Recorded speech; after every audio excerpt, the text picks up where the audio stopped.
Hey, restaurant owners and operators. Today, I'm going to share with you some tips to help you run your seasonal restaurant.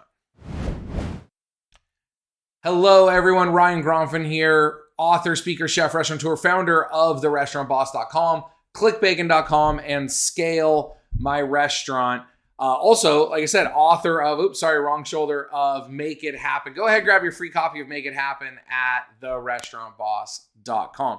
So today we're going to talk about your seasonal restaurants. I've got 3 tips that I wrote down here, and these tips are all a little more financially related to help you stabilize your income during those slow seasons, right? How to take a little better advantage of the busy seasons, how to make sure that you can manage your cash to get through the slow season. Right now we're coming into summer, and so some of my clients are about to get into their peak, and some of my clients that maybe are more winter establishments are getting into their valley. And so it's always around April, May, and then again like November that I start to, or I should say like September, October that I start to have these conversations with clients, which is why it's top of mind. I want to bring it to you today. So the first tip I have for anyone who's running a business, well, I was going to say seasonal, but really anyone who's running a restaurant at all, but especially a seasonal restaurant, is you've got to create a full year budget. If you don't know how to create a budget, let's just start with the basics here. What do you think you're going to do in sales? What's your target cost of goods sold? What's your target labor cost? What's your target marketing budget? How much are you paying in rent? Right there, credit card fees, a few other things right there. That's going to take care of 80% of your budget, right? So let's just think about this for a second here. If you're going to do $100,000 in sales and you're targeting a 30% cost of goods sold and a 30% labor cost, well then boom. 100,000, 30% cost of goods sold, that's 30,000. 30% labor, that's another 30,000, right? And we just start tracking that out of your sales. It's that simple. Now you can do that on an Excel spreadsheet, or you can use software like ours, ClickBacon. You can head over to clickbacon.com and learn more about it. But we have some really great, easy to use budgeting wizards that'll help you create budgets. We'll automatically create budgets based on historical data. We'll help you create forecasts. We'll allow you to run reports that show you how you're actually operating compared to your budget. But go ahead and check out that tool. But really, you've got to have a budget. You got to have a budget that will show you that, hey, we're going to make this much money during the season. We're going to lose this much money during the off season. And at the end of the year, if we do everything right, we're going to make this much money at the end of the year. And then you just have to make sure you're staying within your boundaries, right? You can lose money in the off season, but don't lose more than your budget says. And you have to make at least what your budget says during the busy season. So without a doubt, every restaurant should be using a budget of some sort. If you're the smallest restaurant out there doing a couple $100,000 a year, you should be using software like ours, or at minimum an Excel spreadsheet. If you're a much more sophisticated restaurant, you should at least be using software like ClickBacon. It's a phenomenal tool. But then, depending on how big you are, if you're doing tens of millions of dollars a year, there are really great budgeting tools out there for you, but you should be using some sort of a budget. Number 2, pay your bills during or after your busy season. Prepay your rent for the whole year right after your busy season. Prepay your insurance for the whole year right after your busy season.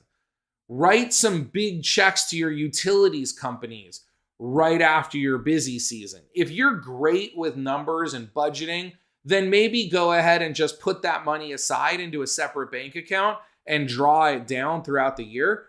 But even a couple of guys that I work with who are phenomenal at managing money, they've done very well, they're very successful, operates a seasonal restaurant, a very seasonal restaurant. Like summers are massive, winters are really, really slow, really low.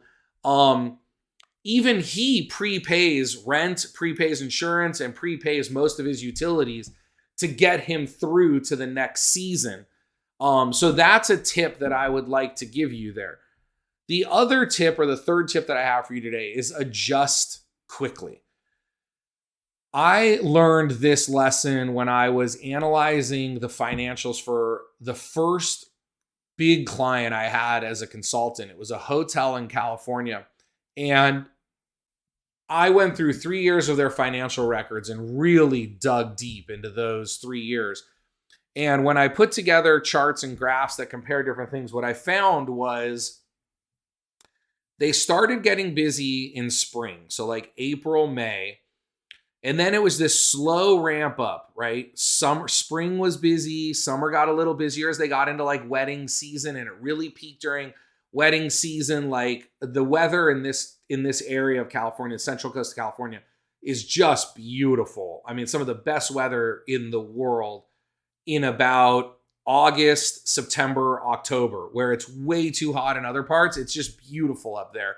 So spring, summer, fall, wedding season. And then by the time you got into November, we're getting into holiday parties, December holiday parties. So it just kept growing and growing and growing. And then January 1, breakfast January 1 was busy because of hotel guests from New Year's Eve. And then lunch January 1 was crickets all the way through until about March. Like a 3-month it hit a cliff. And then it would build again. And I noticed that pattern. And so when I ran certain like labor cost numbers, I found like labor cost in April would be like 30. And then every month it would go from like 30 to 28 to 27 to 26. Like December, their labor costs were like 18% throughout the hotel because the volume was so big and they didn't need that much more labor. But then January, they would run like a 55 or 60% labor cost. Now, it would get a little better in February and March, but not good enough. And what I found was about 80% of their profits were being eaten up in January, February, and March, mostly in labor and somewhat in cost of goods sold. They were not doing a good job of controlling their controllables when it got slow. When it was busy, it was easy. So the next season, we put into place a program where we cut labor dramatically starting January 1. We sent people on vacations. They took their PTO. They went on vacations. They did what they needed to do. But we let team members know. We did a lot more seasonal hiring. The point is, it worked itself out. But the point is, you have to make your adjustments quickly. For some of you, it's going to be a holiday, like Labor Day weekend. Like once Labor Day hits, you're done. Well, then get rid of things, cut things as soon as Labor Day hits. Don't wait 2, 3, 4 weeks to do that. So the last kind of tip here that I have for seasonal restaurant operators, and this is more on the kind of operations or marketing side than on the finance side, like we were just talking about, is I'm always getting asked, well, how do I build up my business in the off season, right? The peak season is easy, but instead of worrying about cutting so much, can't we just do more sales in the off season? The answer is always yes, but sometimes it's like sailing into the wind. Sometimes the effort's just not worth it. However, I always tell my clients to be irresistible. Be irresistible. If you have products, services, offerings, food on your menu, drinks at your bar, whatever it is, if you have things that make you irresistible, then people will come even in the off season. And so instead of spending thousands of dollars on marketing and Facebook ads and everything else, create products and services and offerings that are absolutely irresistible, that even if your community shrinks down dramatically in the off season, there are still locals that need your irresistible offers, or people will travel further distances to get your irresistible offers. But I've said this for the last 10 years. If you're serving the same burger on the same sesame seed bun with the same special sauce, with the same lettuce, tomato, pickles, and onions, and the same frozen French fries, and the same Coke as everybody else, why would they come visit you? Unless they have to be there during the peak season. Like, why would they? So if your community gets that quiet that you have no customers at all, shut down. If your community still has locals and people, but they're just not eating at your restaurant in the off season, you're just not irresistible enough. Get more irresistible. Again, easy to say here in a short video, harder to do, but I just want to get you thinking a little bit, right? So as a quick recap, 1, budget, absolute necessity. Check out our software, clickbacon.com. 2, pay your bills right after your busy season. And then 3, adjust quickly. And then 4, right, be irresistible. I hope you enjoyed this week's video. I look forward to bringing you more great videos just like this. And remember, systems create freedom. Freedom creates value. Value creates scale. Head on over to therestaurantboss.com to learn more about our scale program, our membership. Grab a free copy of our book. Check out clickbacon.com. Shoot us an email. We're happy to help. There's so many opportunities and times that we have available to help you. We just want to help as many restaurant operators out there as possible achieve your goals, achieve your dreams, and make this a better industry for all who work in it. I love every single one of you crazy restaurant people, and I look forward to seeing you again next week. Bye-bye. Make It Happen is the book I wish I had when I was operating restaurants. Inside are the lessons that took me 10 years to learn and 10 more years of teaching to perfect.